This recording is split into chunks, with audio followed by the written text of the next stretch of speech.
let's just get back to the very beginning of our source sheet and the structure of the tractate.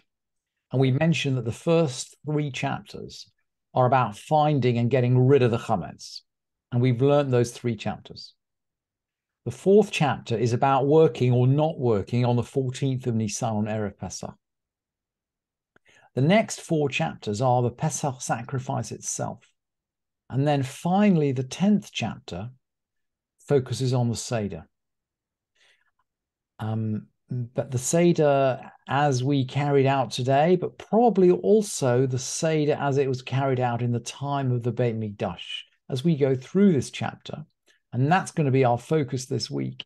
As we go through this chapter, we'll see that this chapter is phrased very much in the language of the Beit Mikdash. So as we go through our Seder today, actually, we can think that we're doing something that people have been doing for 2,000 years. Now, the Mishnah in chapter 10 is going to begins with an introduction, actually, to the whole structure. Arvei Pesachim samuch lamincha lo yachal adam ad shetechshach. On the eve of Pesach, this is on the 14th, close to Mincha. Most commentators say this is around 3 o'clock in the afternoon. On Erev Pesach, around 3 in the afternoon, lo yochal adam ad shetechshach. One mustn't eat until it gets dark. That's the first pillar. And the second pillar, va'afilu ani sheb Yisrael lo yochal ad sheyasev. You can hear the poetry here. Lo yochal adam ad shetechshach in the first part. Lo yochal ad sheyasev. We shouldn't eat without reclining. Even the poorest person in Israel shouldn't eat without reclining. And the poetry continues, but with a different rhythm. The second part of the Mishnah begins va'afilu, and we'll pick that one up in the final part. V'lo yifchatu lo me'arba kosot shel yain va'afilu min hatamchui. They shouldn't give him fewer than 4 cups of wine. Va'afilu, even from the tamchui. The tamchui was a kind of a soup kitchen. People would carry it around the village.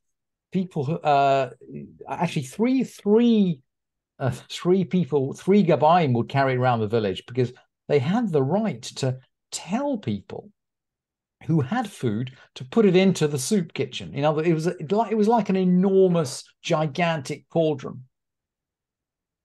You need 3, of course, in order to a court has to have a minimum of 3. In order to instruct someone to give, you have to have 3. So 3 people would carry it around the village. People who had food would put it into the cauldron, and people who needed food would be given food out of the cauldron. And I presume they had a similar thing for wine, because someone who doesn't have food for 2 meals is allowed to take food from the tamchui, and it sounds like at Pesach time they give him 4 cups of wine from the tamchui, from the soup kitchen. This Mishnah essentially articulates the structure of the Seder. The Seder is going to be structured around the number 4 and around the 4 cups of wine. Remember, we noticed when we began our study of the Mishnah Pesachim that the Mishnah actually begins with wine. It begins with looking for chametz in a wine cellar. So we began with wine, and we're going to finish with wine. We're going to use the 4 cups of wine to take us through the structure of the Seder. That's the first principle of the Seder. That's the first principle of the Seder. It's built around the number 4. Second is about social revolution, if you like. Even the poorest person in Israel mustn't eat without reclining, even if they don't necessarily have the furniture necessary to recline. They're not allowed to start eating without reclining. The Seder is an expression of freedom. And the first part, what is the first part about? Most of the commentators say it's something to do with enjoying the festival meal, or perhaps enjoying matzah with a hearty appetite. And if you look at the Bartanura, if you look at all the classic commentators, they'll tell you that you need to be able to eat the matzah with appetite. that is why we can't eat until nightfall. But I wanted to bring you another explanation, which actually Avi Wolfish brings, and he connects it back to the Beit Mikdash. We began by saying, you remember that this Seder which we're describing was the Seder of the Beit Mikdash. And you remember that we closed yesterday looking at a Mishnah in Zavachem about where things are slaughtered and where they can be eaten. And it closes when talking about the Pesach sacrifice. HaPesach eino nechal ela v'layla. The Pesach offering is only eaten at night. Ve'eino nechal ela ad chatzot is actually only eaten until midnight. We're going to come back to that as we go through our 10th chapter. Ve'eino nechal ela leminyan. No, there are a group of people who eat it. Ve'eino nechal ela tzali. It's only eaten roasted. But it's only eaten at night. And that's very different from most other sacrifices. Most other sacrifices in the temple were given immediately to whoever was going to eat them. You know, the majority was burnt on the altar, but something, a bit like a peace dividend, was given out either to the priests or to the people who brought the sacrifice, and they could eat it immediately. Pesach is different. Pesach is different, that the sacrifice is slaughtered on Erev Pesach, but we can't actually eat it until nightfall. And maybe that is the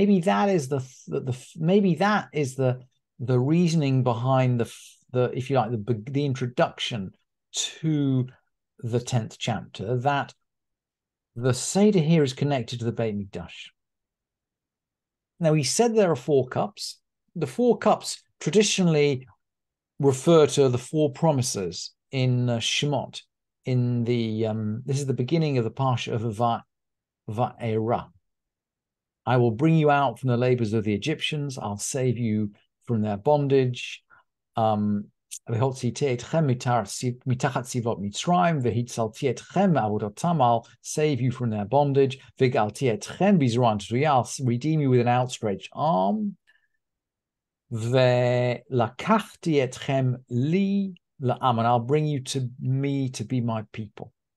Each promise is associated with a cup.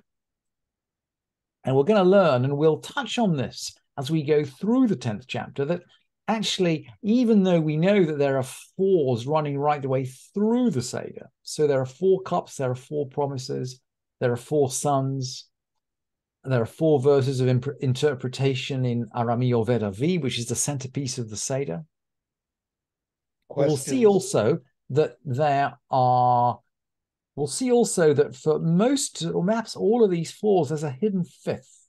So as we go through the Mishnah, we'll see the hidden 5th that corresponds to the 4s. And you can see, by the way, in these Pesukim, of course, there's a hidden 5th cup. We'll learn about the hidden 5th cup. But you can see in these Pesukim, I've numbered the promises for you on the source sheet. There's a 5th promise too.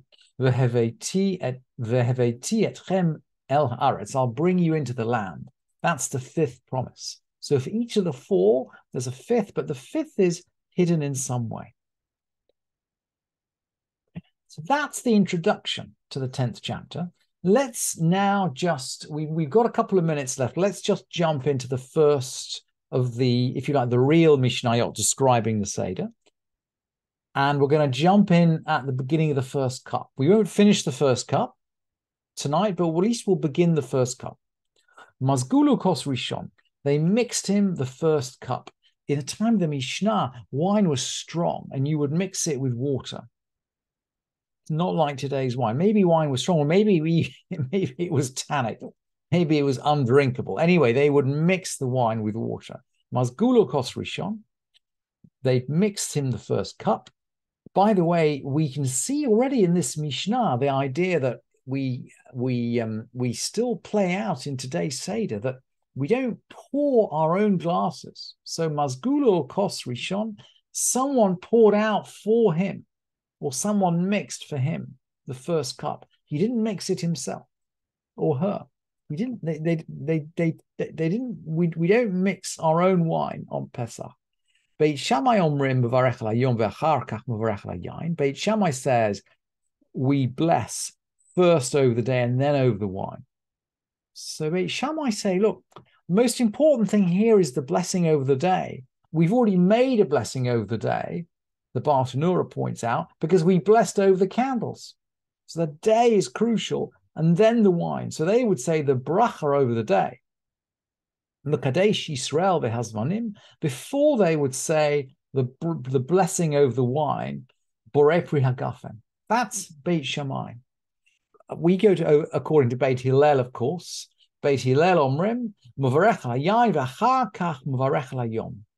Beit Hillel will say, look, you wouldn't be making Kiddush over the day at all if you didn't have wine. Well, certainly not on Pesach. But also, we have a principle, a well-known principle, Misha Tadir ve'eino Tadir Tadir Kodem, something which is commonly said and something which is not so commonly said. What is commonly said comes first. So, on that principle, a blessing over wine, a bracha over wine, it is something we might say every day if we drink wine every day. It's going to be said before the blessing over the Chagim, which is something that we can only say a few times every year.